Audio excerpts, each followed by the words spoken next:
story should be told because it's one of the greatest stories, not only just Australia, but it's one of the greatest stories of the world. Not many men have done what he has done over 82 years. It was everything a footballer should be. He was perfect.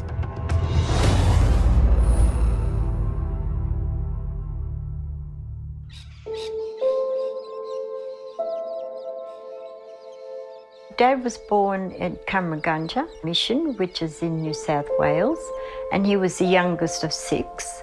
He was born in 1906 and he lived on Cumragunja for many years. When he's born, he's moved into that transition period where the tribal people are disappearing.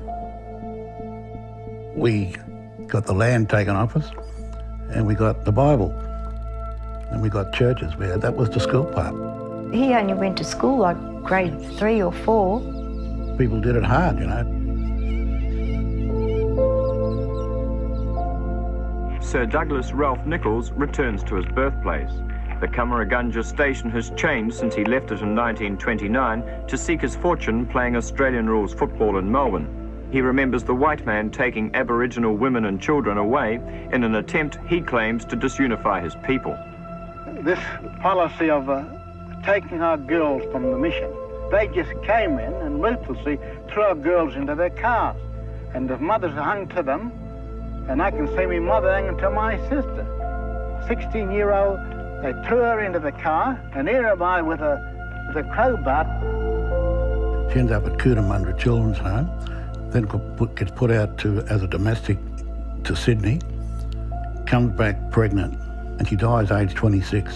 It does make me feel really sad within myself when I hear about stolen generations and what happened to Dad, the feeling that he must have had. Were you very bitter towards the white population when very you were with bitter. It was instilled upon us. We were very bitter. That was one of the things that drove grandfather in trying to do the right thing by everybody. As a youth, Sir Douglas was uneducated and illiterate. He fought his way up in the white world with the only weapon he knew, a prowess in sport. And over yonder, there's the football ground where I learned football, still playing up bare feet. I was captain of the school team. Sport was very important to you, wasn't it? Most important thing to most of us. Most of them couldn't afford boots, so they played out in the paddocks of Cumragunja. Kicked the balls around here and with his, the other boys. He was very talented in sport. He used to also follow Fitzroy, as we all did as children.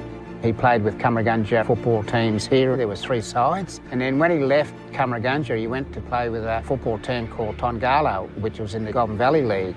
And the farmers around here, they helped him to get to Melbourne because he wanted to play football. I think Melbourne was one of those things that was a bit of an adventure for young fellas, and he wanted to play top football. And he was a bloody good player. He actually acquired a job with the Northcote Football Club and became a curator. He was then approached by Carlton to come and play football with them. Were you worried about your colour at all? Not when at you started all. playing? Never conscious of my colour. I felt that I was their equal. And this helped me through. This is the sad part about this with Carlton. He asked to be rubbed down. No, we're not going to rub you down because you stink. I, as a young kid, hearing that story growing up, horrified. They were my first racist stories. I straight away built myself this shield of armour that I wasn't going to allow anyone make me sad or make me angry like that. Dad carried that for a long time, hardly spoke about it. And now at Carlton, we have people in that club who have been thinking about what happened to Dad. So they want to do something about it. And I think, that is so good that they're going to come out and acknowledge that. What sort of balances it out is what grandfather said. To get a tune out of a piano, you can play the white notes and you can play the black notes, but to get harmony, you got to play both. And that was reference to, reconciliation probably for the first time. It was about working with people. And so he worked through those racism things. And then he ends up at Northcote and Fitzroy. I was a bad loser. I always want to be on top. Same with football. I went for the ball. I want to be on top. I was good. I want to be good, dominating my mind that I was their equal. Pastor Nicholls' early days in Melbourne, it was sport that earned him enough money to live. He was a champion runner, and he decided to become a professional sportsman. In 1929, he joined Jimmy Sharman's boxing troupe. Running, boxing, football, champion in everything. All at the one time is totally mind-blowing for me. He played with Northcote in the VFA. From there, he then went down to Fitzroy. He was the only Aboriginal player playing in the VFL at that time. He took the media by storm as well. They couldn't believe their eyes in terms of how fast he was. He played 52 games and played in the same era as Aidan Bunton. And I remember him saying this particular story. He was in the rooms on his own. Aidan was taken back by why was he sitting in the opposite end of the change rooms when all the other players were getting dressed. That feeling must have come across him again, that I'm not going to be accepted here. Aidan approached him and said, "What's the matter?" And he said, "Well, you know, it's like I'm black and I don't fit in with the other players like that." From that game, Aidan Bunton, he befriended Dad and they became good buddies. To go over and sit with my grandfather when he was sitting there by himself getting ready, it's quite a beautiful image. We were always known as the family club. My father played with Sir Doug in the 30s. He was an outstanding footballer, 5'2", was knee-high to a grasshopper, really. But he succeeded at the highest level, and he was the one Aboriginal person just so inspirational to all Aboriginal players. It would have hurt him at different times, racism, but he had the strength and courage to overcome those things.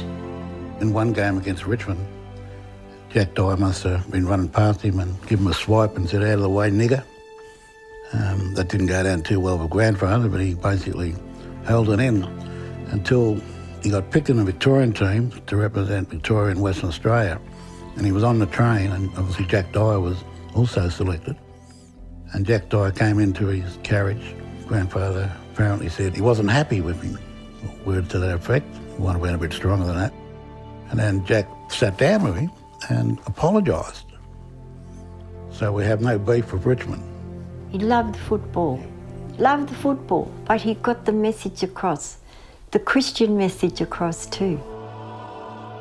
The Aboriginal Mission Church at Fitzroy in Melbourne has come to cater for all. Its pastor is an Aborigine, Pastor Doug Nicholls, whose philosophy is that every man must make a contribution to the community. Later on in life, Dad decided that he wanted to take up the church. We belonged to a great family of God, and he had made out of one blood all nations of men. The way that he preached was so good. That's where Dad really started to get involved in Aboriginal affairs. He was always politically thinking. He was involved in everything that was going to help our people. We had this one soldier who fought for us, and they knew who that soldier was, and it was Dad. On the 27th of May 1967, more than 90% of Australians voted in support of counting Aboriginal people in the census. Pastor Doug Nicholls was instrumental in lobbying for the referendum. We're appealing to the public to support us in a yes vote. The Nicholls family travelled the country, drumming up support for reform. Mum and Dad worked so hard. We forget about the women at times, but Mum was the person behind Dad. He might have been the chairman, but Nan was the CEO.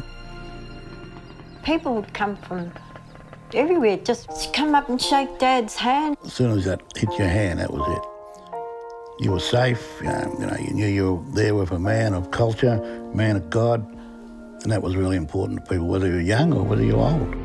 With his sons, Ralph and Bevan, Pastor Nicholls is always a welcome visitor in the dressing room. It's a result few would have envisaged from the young man who came to Melbourne in 1926 and had to sleep in the markets. He's proud that last year he was named Father of the Year. That was such a surprise. Like an Aboriginal family, an Aboriginal person winning Father of the Year. So I know he wanted a lot for us when we were children. He thought I was going to be a doctor, if you don't mind. He was also the King of Mumba.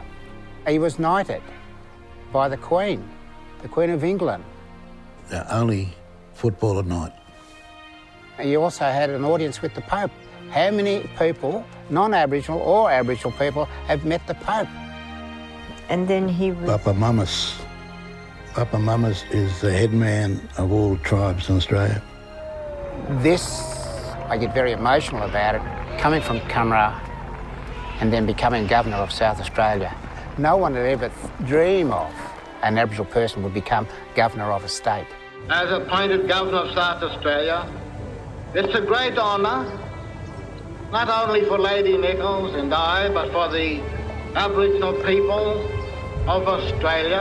I recently was in Adelaide. The Governor himself took me on a tour of Government House and explained to me how much respect he had for my grandfather. And funnily enough, I told him that this hallway that you're walking me on right now, me and my cousin used to play football along here. And that brought a smile to his face. And walking around Adelaide, memories started coming back. And I was telling people that I used to kick around this town in a Rolls Royce. How did you get around? Sir Douglas has a deep pride in his Aboriginal heritage. He built this monument and the words on it are his. To the memories of our beloved people, pioneers of that mission. Today we walk in the footsteps, as it were, of those great people.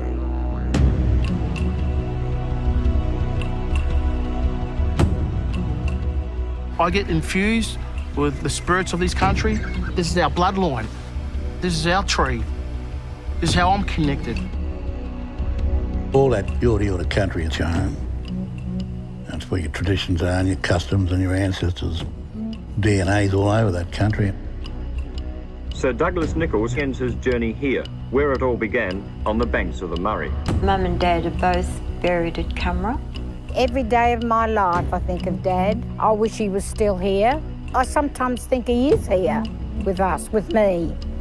Even though he's not here with us physically, he's still here spiritually. He said, I'm going home. I can smell the gum leaves. And he's at peace here. But we used to sit around here and probably bring our lunch here and sit down and have a tea just for get by the running stream and these gum trees. It means so much to us, you know. I'm very proud to be the grandson of Pastor Sir Douglas Nicholls. His legacy for me is great integrity, compassion, fair go, mateship, human rights, civil rights, spirituality, identity, culture, a place in the earth. That's what he's given me.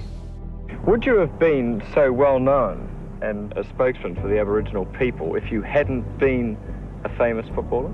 This is one of the good things. I made a lot of friends to sport, which has no barrier. He had that vision about football opening doors. It opened doors for him, it opened doors for my son, Nathan Lovett Murray played footy for Essendon Footy Club.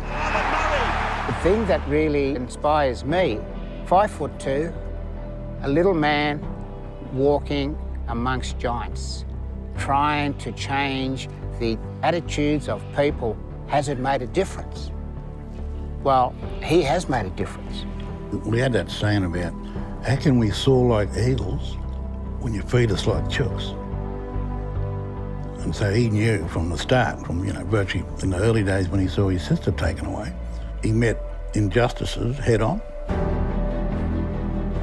This round that's going to be named in Pastor Sir Douglas Nicholls' name is a great honour. Our father, grandfather, uncle.